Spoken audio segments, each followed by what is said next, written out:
Este es otro video para la serie de referencias en programación en la que vemos cómo encontrar objetos y componentes de la escena desde un script y así poder utilizarlos, ejecutarles funciones, leerles variables.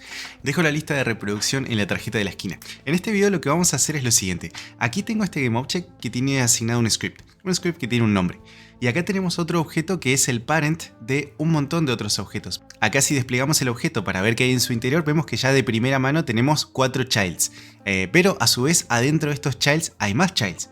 Y dentro de esos childs quizás hay más y así. Entonces la idea sería, en este script, en el cual vamos a tener la referencia solamente de el GameObject raíz, ¿no? O sea, el que está más arriba en la jerarquía, queremos armar una lista de GameObjects o transform. O sea, si tenemos el transform podemos acceder rápidamente al GameObject. Dejo el video en la esquina en el cual vemos las palabras reservadas GameObject y transform.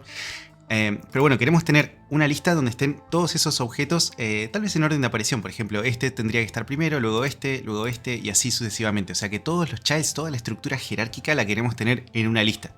Y de esa manera poder referenciarlas.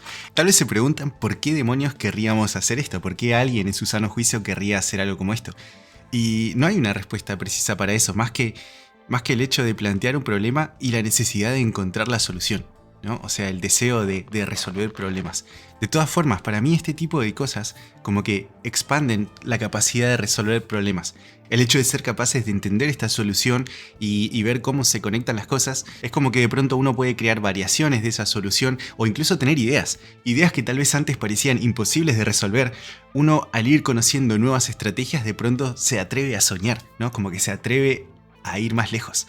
Más o menos por esa razón es que estamos haciendo esto. En la tarjeta de la esquina voy a dejar un video en el cual analizo un algoritmo que implementé para colorear casillas en un juego. Y ahí también se aplican estrategias para obtener las referencias de los objetos que necesitamos y luego aplicarles acciones como podrían ser colorear esas casillas. Pero bueno, ahora vamos a concentrarnos en resolver este problema en particular, que es que vamos a partir de un objeto padre y luego vamos a analizar toda su estructura jerárquica y quedarnos con las referencias de los transform de los objetos que están dentro de esa estructura jerárquica.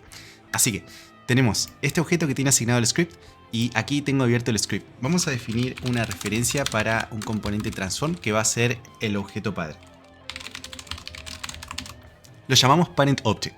Aquí nos aparece en el inspector y lo que vamos a hacer es arrastrar el objeto padre en esta variable. Acá ya tenemos el primer paso completo. O sea, estamos pudiendo referenciar el objeto desde el que vamos a partir. Y bueno, lo siguiente que vamos a hacer es, partiendo de este padre, vamos a generar esa lista. Vamos a definir un objeto lista. Una lista de transform. Vamos a llamarla all objects. Y dentro de esta lista es donde van a estar absolutamente todos los hijos. Fíjense que si yo tuviese que hacer esto a mano, me volvería loco, ¿no? Y arrastrando cada uno de los hijos. Para eso está la programación, para resolver este tipo de problemas. Y bueno, ¿y cómo lo vamos a hacer? Para resolver este problema se me ocurrió definir un algoritmo recursivo, algo que prácticamente no he utilizado. Creo que habré resuelto 2 o 3 problemas en la universidad, pero nunca más volví a utilizar algoritmos recursivos.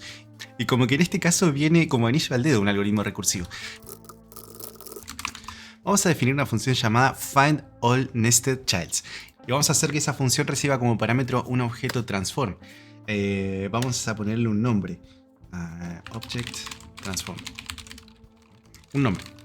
Le ponemos un nombre como para utilizarlo aquí dentro del algoritmo. Y la idea sería la siguiente.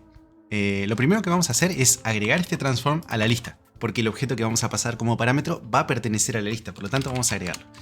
Con la referencia de la lista y el operador punto, ejecutamos la función add, pasando como parámetro el objeto que llega como parámetro de la llamada al método. Y de esta manera agregamos este elemento a la lista. Vamos a llamar esta lista en start, findAllNestedChilds, y pasamos como parámetro el objeto padre. Con esto lo que vamos a lograr es que este objeto se añada a la lista. Solamente el padre, sí. O sea, luego vamos a tener que ocuparnos de todos los hijos. Pero vamos a darle a play a ver si esto funciona. Bien, de momento tenemos el primer objeto en la lista. O sea que ya tenemos el 50% del trabajo ya está hecho. O sea, lo que queda... En realidad falta un poco más. Pero bueno, lo que vamos a hacer ahora es, partiendo de ese objeto padre, vamos a recorrer cada uno de los hijos. Y vamos a añadirlos a la lista. ¿Cómo hacemos eso? Por ejemplo, podemos definir un entero n en el cual vamos a almacenar la cantidad de hijos que tiene el objeto que llega como parámetro. Eso lo hacemos con la referencia del objeto, el operador punto y la cantidad de hijos, esta variable de aquí. Esto lo almacenamos en n. Y entonces hacemos lo siguiente. Vamos a definir aquí una sentencia if preguntando si n es mayor a 0. Si n es mayor a 0, quiere decir que el objeto en cuestión tiene uno o más hijos. Por lo tanto, lo que vamos a hacer es recorrer cada uno de sus hijos con un bucle for. Pero aquí es donde vamos a aplicar la recursividad. Vamos a volver a ejecutar la misma función en la que estamos, solo que pasando como parámetro el hijo del objeto que llega como parámetro de la llamada al método. Esto resulta un poco complicado de explicar, por eso para entenderlo bien creo que habría que recrear el algoritmo e ir entendiendo qué es lo que está pasando instrucción por instrucción. Pero bueno, concretamente lo que vamos a hacer es, al objeto que llega como parámetro vamos a acceder a su hijo en la posición i, porque estamos dentro de un bucle for en el cual estamos recorriendo todos los hijos de este objeto, y este transform es el que vamos a pasar como parámetro en la llamada al propio método.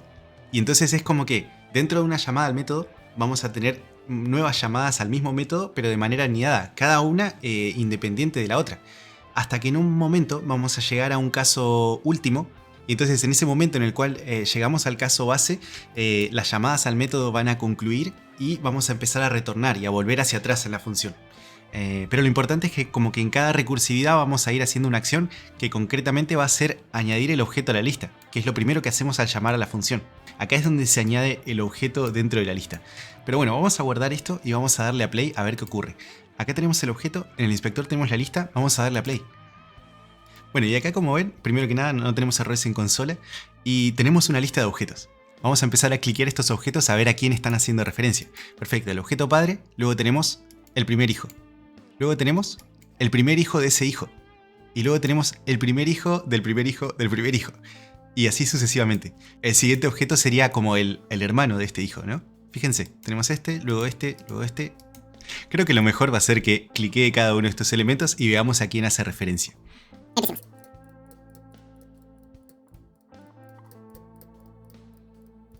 Ahí está. Como ven, el algoritmo está funcionando. Quizás ahora que sabemos que funciona vale la pena volver atrás y analizar qué es lo que ocurre acá exactamente. Porque no es algo fácil de entender a simple vista. Para entenderlo sería conveniente programarlo y ver paso por paso qué es lo que está ocurriendo. Y tal vez activar el debugger y ver físicamente cómo paso a paso el flujo del programa va por cada una de estas instrucciones. Y cuando llega aquí vuelve a este punto en una nueva llamada al método, solo que cambia el objeto que pasamos como parámetro.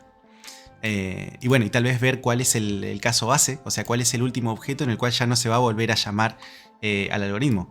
Que sería en el caso, por ejemplo, cuando el objeto que llega como parámetro no tiene ningún hijo. En ese momento no tenemos que volver a llamar a este algoritmo porque no hay una estructura jerárquica más abajo que analizar. Pero bueno, espero que les haya resultado interesante y nos vemos en la próxima. Hasta luego.